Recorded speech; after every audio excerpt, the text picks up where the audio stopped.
Today, we're going to take a look at how the tone stack works in the American Geek and the Siva.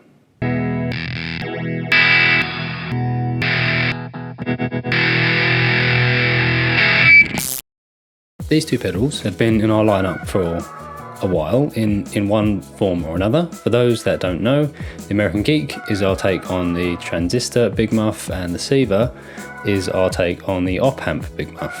Both of the circuits do sound quite different to each other. I would suggest that you go and have a look at our full demos if you want to hear them kind of in depth.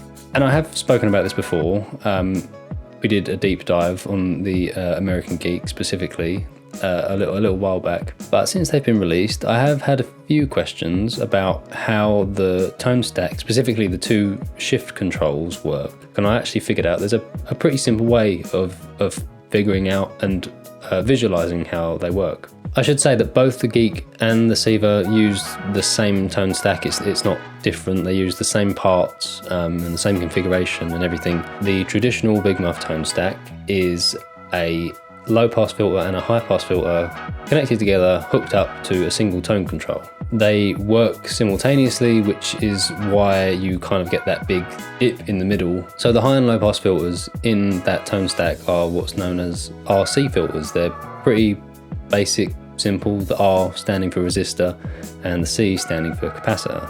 How you get a low pass filter is a resistor comes in, signal comes in through the resistor, and then there is a capacitor pushed to ground, and that bleeds off treble to ground. And a high pass filter is basically the reverse of that. So the signal comes in through the cap and then the resistor goes to ground. Like I said, both of these things are hooked up to the same single tone control, so you get a weird kind of mix of both when you're in the middle, but then really at either end you're only kind of getting one or the other. So what we did was take the capacitor out of both of those filters and put it onto a pot, which allows you to blend between a very small cap value and a very large one. What that does is allows you to alter and shift the cutoff frequency of the filters. It's not an exact science. It's not like this is a fixed band active EQ or anything like that. It's still a passive tone stack. So there is an element of interactivity, and obviously we've added two potentiometers which have their own resistance into the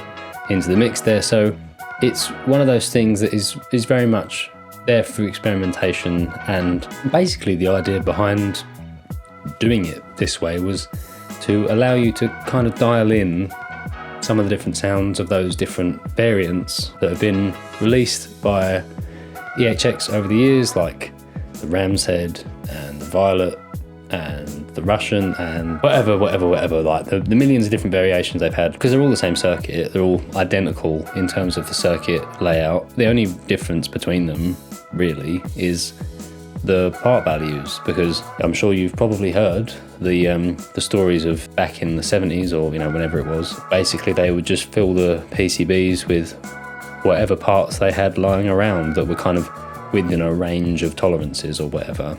One part might not really make any difference, but when you've got that across a whole circuit and resistors are slightly different and caps are different values and whatever, that will lead to a shift in the frequency response and the gain response. Swapping out the caps in the tone stack is not a thing that's unique to us. If you've seen a mids switch on any Big Muff clone, that's all that's doing. It's normally just on a toggle switch, maybe a three-way switch, and all it's doing is flicking in between different cap values. So what we did was just take the cap from both and then stick it on a pot, so you can kind of sweep between them rather than having kind of fixed steps. Shift 1 controls the cap in the high pass filter, and Shift 2 controls the cap in the low pass filter. And the best way to think of how these shift controls work is basically how extreme you want those two filters to be, which leads me on to my very nice way of visualizing how this works.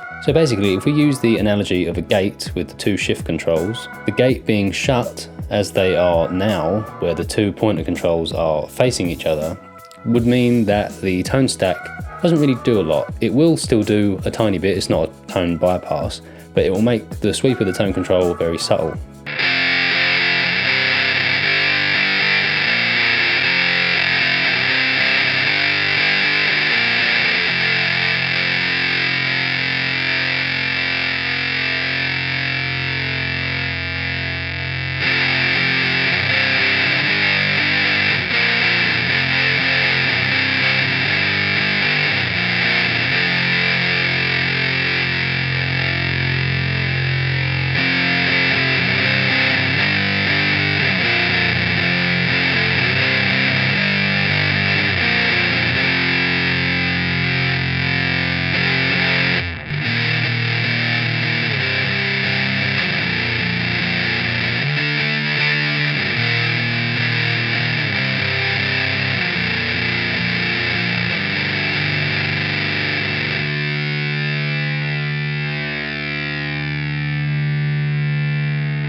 However, if we turn them away from each other, sorry, doing this backwards, hard to do.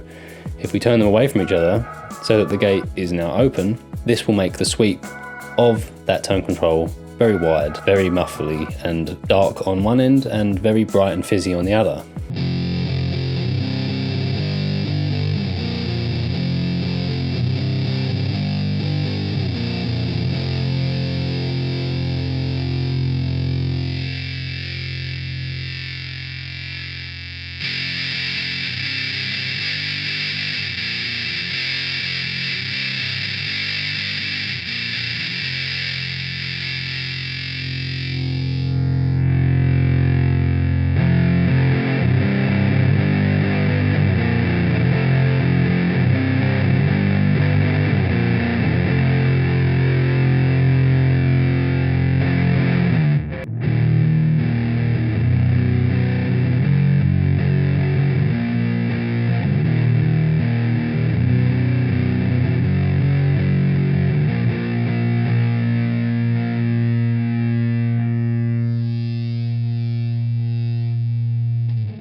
And obviously you don't have to use just the fully closed or fully open settings that I've just shown there.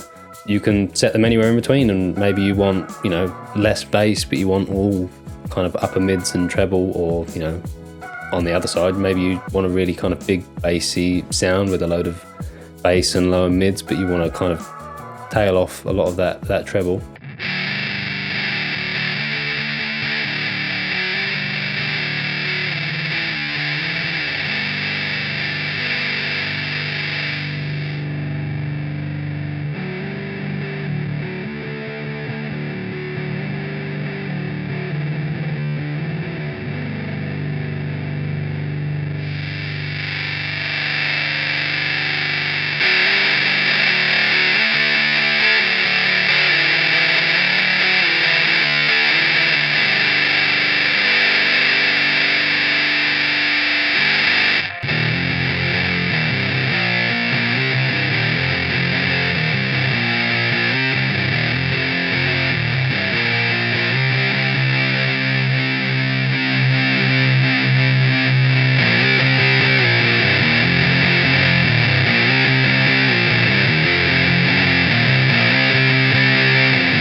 Some people ask, well, why don't we just stick a 3-band EQ or like an active tone stack or whatever? And yeah, we could have done that, but I found that it kind of takes away some of the characteristic of the pedal and how it sounds. I mean, you stick an EQ after any drive pedal and it changes the sound, not just in an EQ, but it kind of gives a different feel to the whole thing, which can be great and that's fine, but it's just not really what I wanted to do with this pedal.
yeah, I hope that's been helpful. I think maybe I'm just a bit too close to it. Maybe sometimes I have a tendency to just explain things like a pedal builder instead of a guitarist. I think that kind of gate analogy clears things up quite a bit. Thank you for watching. As always, I'll put links down in the description to the Geek and the Siva, as well as our website where you can check out information on all the other pedals. Head over to our social media pages, Instagram, Facebook, Twitter. We're on there posting regularly, so if you want to know what we're up to kind of on the day-to-day, then that's where you're going to find out that stuff. And we'll see you next time.